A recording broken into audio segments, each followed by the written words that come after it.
सुप्रभात मेरे प्यारे छात्रों। मैं आप लोगों को आज ऑर्गेनिक केमिस्ट्री के अंतर्गत मैं बहुत ही महत्वपूर्ण टॉपिक पढ़ाने के लिए जा रहा हूं। 2024 अब बीतने ही वाला है। 2025 आने में समझिए कि आपका अगर गिनती से भी अगर आप देखेंगे तो बहुत ही कम समय बचता है, और इसी बीच में आपका ध्यान जो है बिल्कुल केंद्रित होना चाहिए, ताकि आने वाले समय में जो भी परीक्षाएं हैं, चाहे वो +2 का हो या 10+2 या नीट 2025, इसके लिए आपका इस समय का पूर्ण रूप से सदुपयोग हो सके। तो मैं सबसे पहले आपको बिना आपका महत्वपूर्ण और कीमती समय बर्बाद किए हुए मैं कुछ पॉइंट अपने लेक्चर्स का मैं लिख रहा हूं। तो सबसे पहले मैं आपको बताऊंगा प्यूरिफिकेशन ऑफ ऑर्गेनिक कंपाउंड्स जो है उसके लिए हम लोग किस मेथड का उपयोग करते हैं। फिर मैं उसके प्रत्येक टॉपिक को क्लियर करते हुए आपको उदाहरण के द्वारा मैं कुछ प्रस्तुतिकरण दूंगा, और उस टॉपिक्स के बिफोर जो आपके सिलेबस में पॉइंट आउट कर रहा हूं, वो सबसे पहले आता है organic reactions.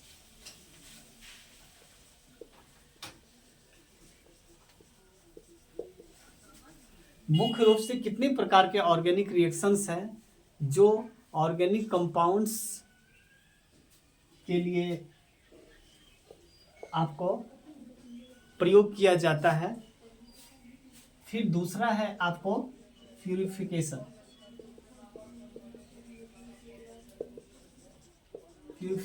Of organic compounds.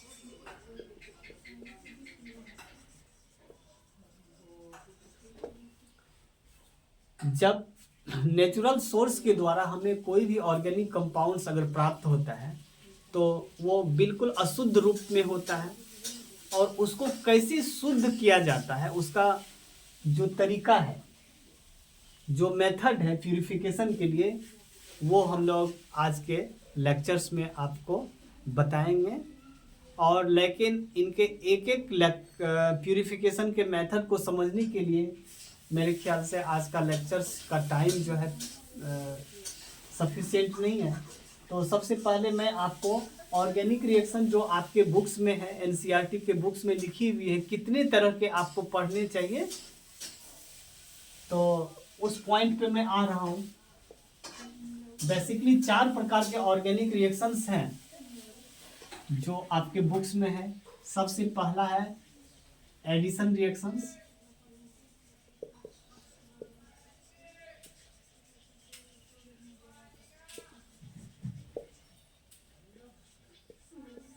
दूसरा है आपको सब्स्टिट्यूशन रिएक्शंस,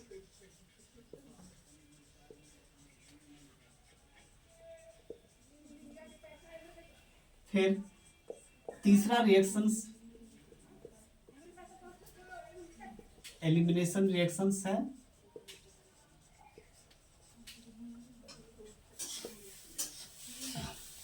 और लास्ट जो रिएक्शंस आपके बुक्स में मेंशन किया हुआ है रीअरेंजमेंट रिएक्शंस।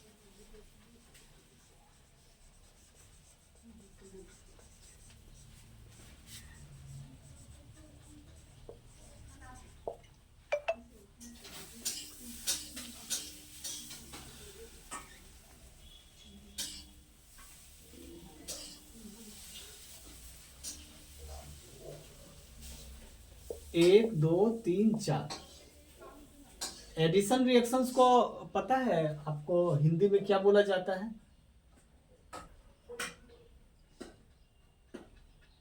फिर सब्स्टिट्यूशन रिएक्शंस है, एलिमिनेशन रिएक्शंस, रीअरेंजमेंट रिएक्शन। इसको शुद्ध हिंदी की भाषा में पुनर्विन्यास अभिक्रियाएं बोले जाते हैं। पुनर्विन्यास अभिक्रिया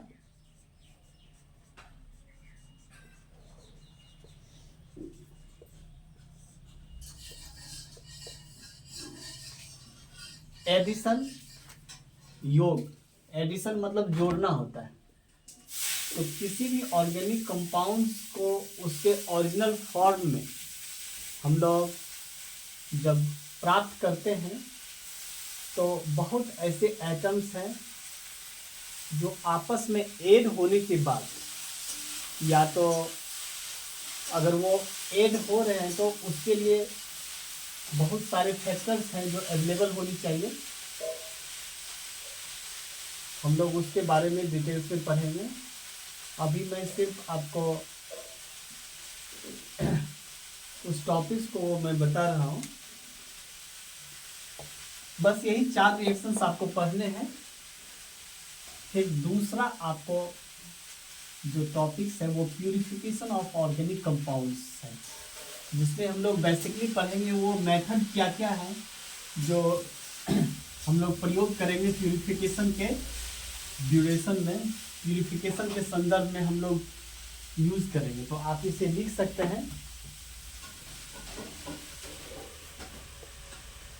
main method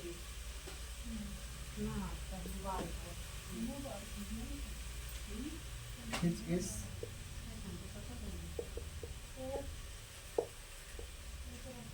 used during or for purification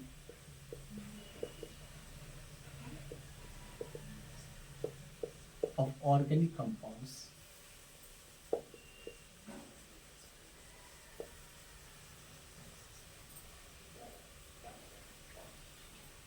Are following. इसमें सबसे पहला जो मेथड है आपके बुक्स में जो लिखी हुई है,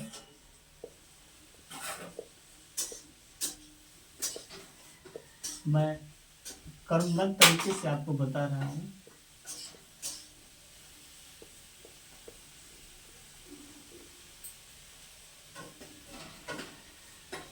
सबसे पहला जो मेथड है वो आपको जो डिटेल्स है उसका हम लोग पहले बहुत ही छोटे स्तर पे पढ़े थे हाई स्कूल्स में, लेकिन अभी उसको हम लोग बहुत ही और डिटेल्स में पढ़ेंगे। वो सब्लिमेशन एक मेथड है, ये है। दूसरा है डिस्टिलेशन।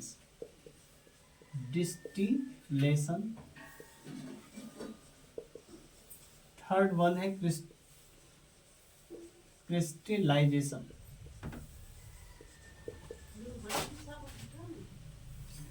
चौथा मेथड आपके बुक्स में जो मेंशन किया हुआ है सबसे इंपॉर्टेंट है क्रोमेटोग्राफी।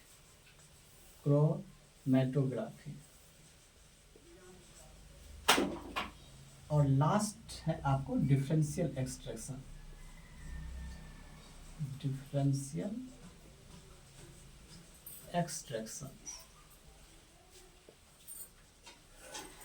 आप किसी भी मेथड को 1 बाय 1 अगर पढ़ेंगे तो बात वहीं पे आती है, लेकिन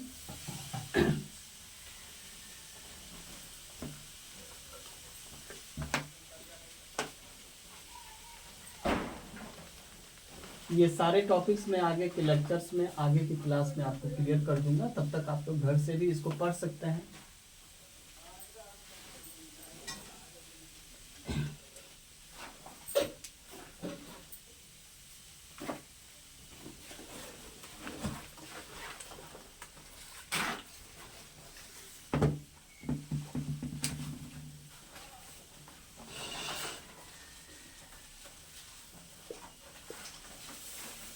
chromatography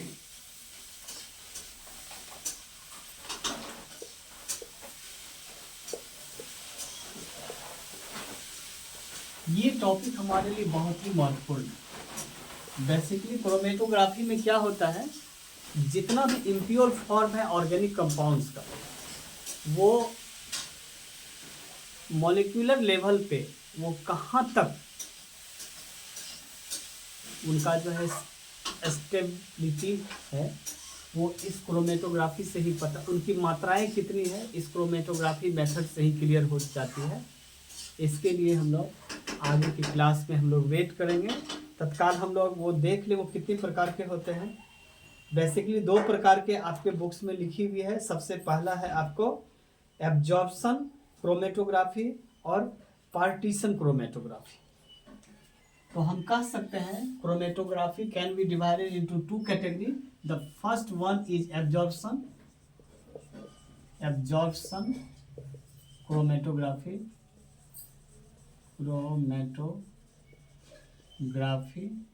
and second one is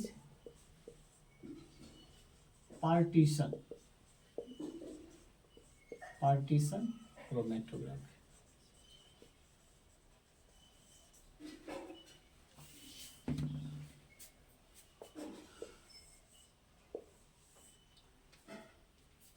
मैं अपना लेक्चर समाप्त कर रहा हूं और आप लोग इसके बारे में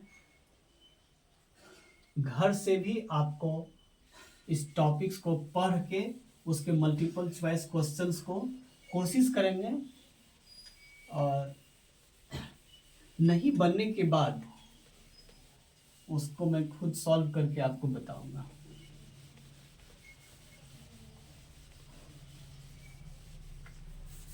तो best of luck for your 2025 NEET examination as well as +2 examinations. Thanks a lot.